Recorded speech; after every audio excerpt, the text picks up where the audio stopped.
Let me see here. Welcome to the world of oligarchy. Ooh, that's exciting. Hello, everybody. Here we go. Hello, everybody. Hi.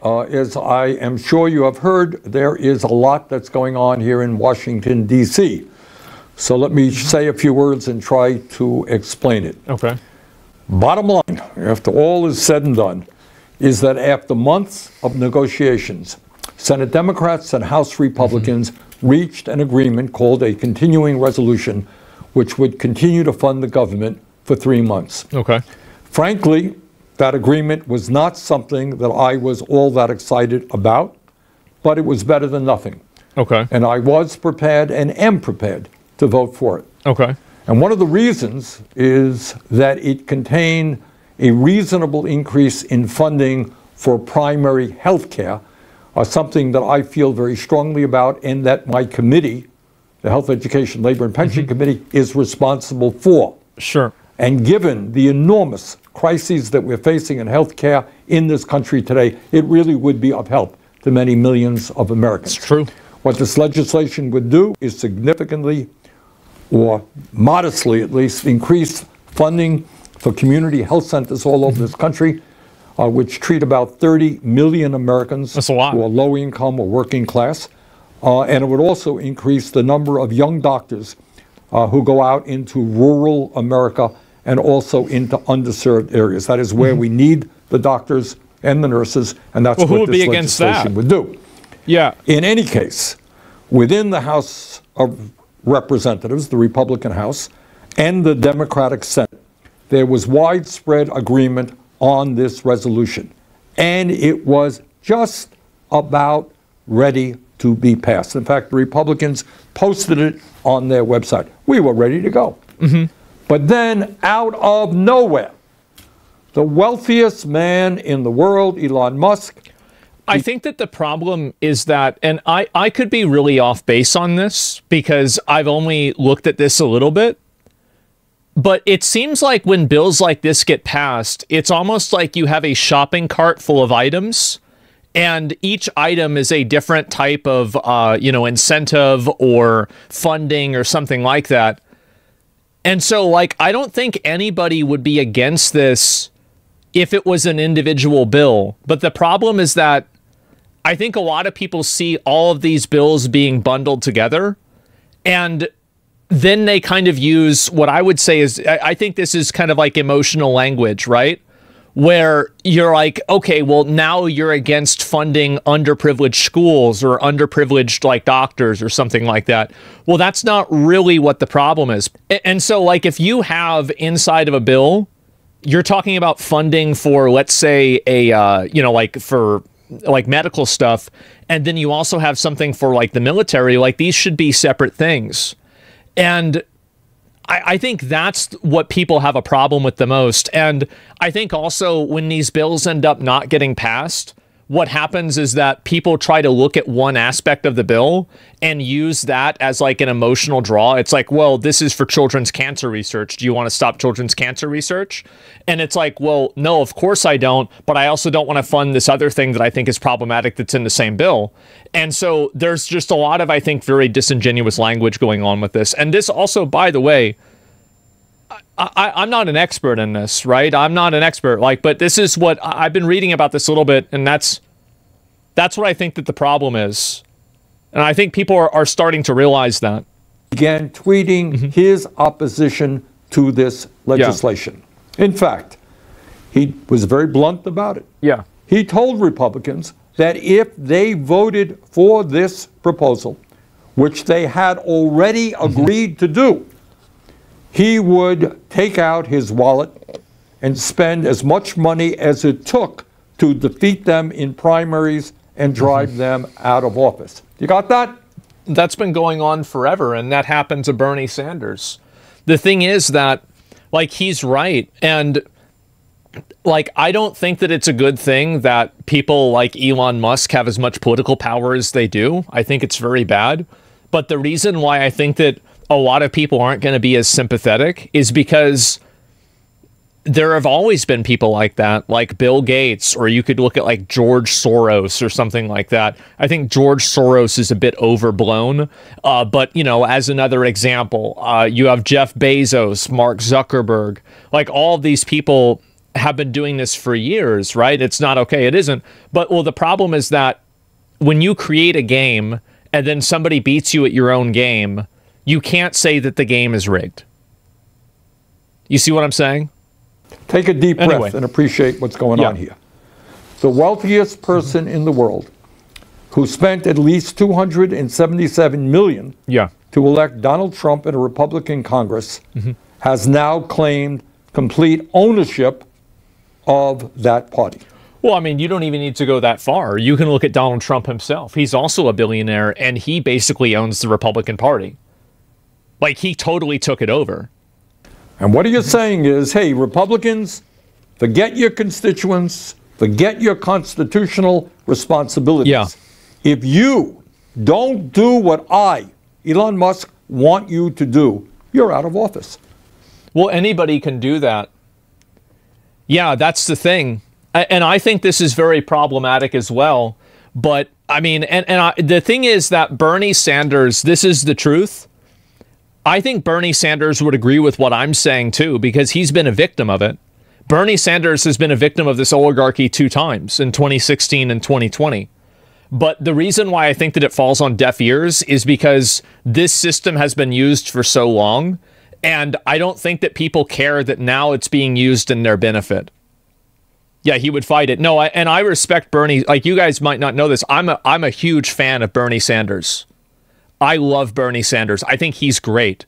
And I have the money to do just that. Yeah. My friends, what we are looking at here has nothing to do with democracy. What we are looking at here is oligarchy. Yeah. This is up and up. Government by the billionaire class for the billionaire class. Well, I mean, I think that the best evidence of this is you just look at the net worth of senators before and after they leave office. Look at Obama or Bill Clinton. How do you make all that money? And by the way... And Bernie is not even remotely close to that. I understand that, like, you know, again, yes, Bernie has money, he has multiple houses, etc. You know, how can you be socialism if you own a house? This guy is the longest standing senator in the history of America. I think if he has 2 or 3 houses, it's okay. Musk is not only served for 50 trying years. to intimidate Republicans. Give it a break. He is trying to inject himself into the Democratic Party as well. He is threatening to target Democrats who are standing up to him and his agenda. Of course. Further, and very dangerously. Yeah, obviously that's happening. This is the guy, you know, who owns Twitter. Oh, it's X now. Guys, it's X. As part of his campaign to defeat this resolution, Musk has been spreading an enormous amount of disinformation and outright lies about what is in the bill. He said that the measure would include a 40% pay raise for Congress. That's a lie. It is a 3.9% increase, the same as federal employees are receiving. Yeah. He said that this legislation would fund bioweapons labs. Oh. Not true. In fact, it provides funds to protect Americans from emerging infectious diseases. He said that the country would be just fine if the government shut down. Yeah. Really? Here's what happens if Mr. Musk gets his way and the deal implodes. Funding for kids' cancer research gets cut. At a time when we are already paying the highest prices in the world for prescription drugs, pharmaceutical middlemen will be able to continue to overcharge you for your prescriptions. It's crazy how bad it is. Like, I've seen how much money people in like other countries in some cases pay for medicine. And like, I live in Texas, so there's a lot of people that go down to Mexico for medical care because it's like 80% cheaper. Americans recovering from devastating floods, fires, and hurricanes, often due to climate change, won't get the help that they need. That's what happens if the proposal goes down. And what happens if the government shuts down? Well, our troops won't get their paychecks. Nearly 7 million women and children who rely on WIC nutrition assistance could go hungry. And 2 million federal government workers, some of whom don't make a whole lot of money, won't be getting paid. Nope. Now let us be very clear. Elon Musk was not elected to be president of the United States. Nope.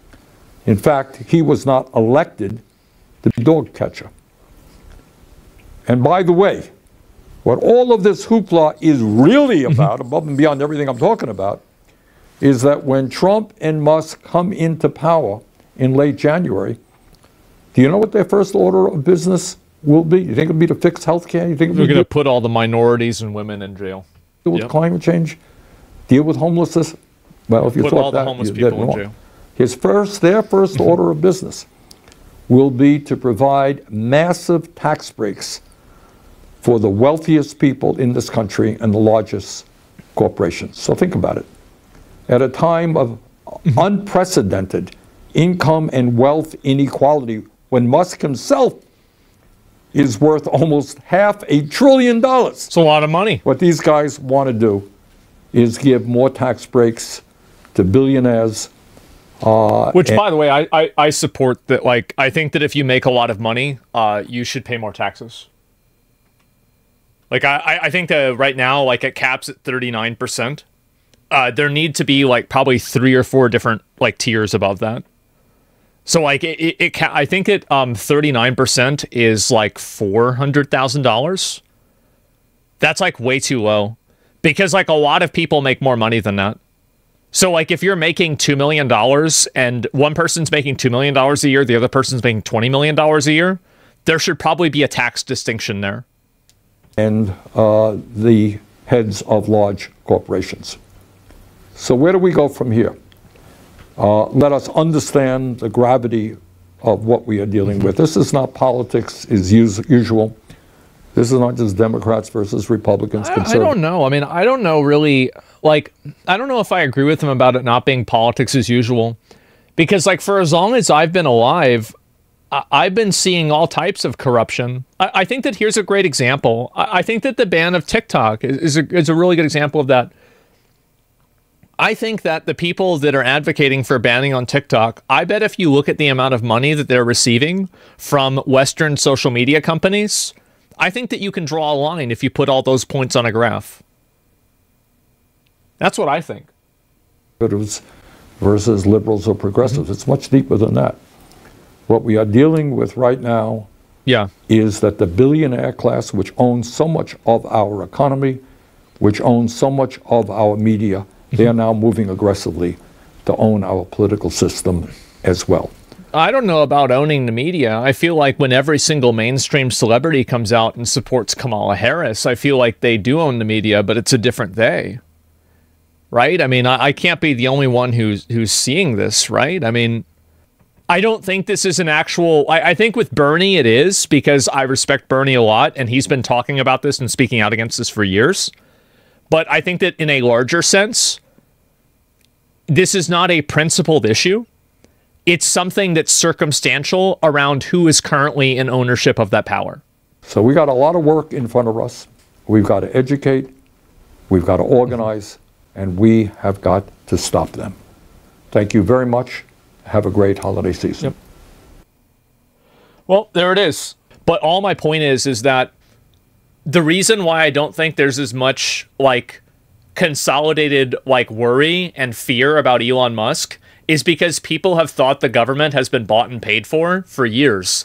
And I think that the fact that Bernie Sanders wasn't the president is a great reason for why that's true. I feel like a lot of people, if you go and you took a lot of Bernie Sanders positions and you gave them to people, I think that you would have more people that checked yes on his positions than any other candidate. Like, if you took all the names off of it, all of the parties off of it, and you just looked at it like that, I think that you would have more yeses and more checks than anybody else. Yeah, the world is fucked. Elon is going to fast track us to techno-feudalism. Exciting. Very exciting.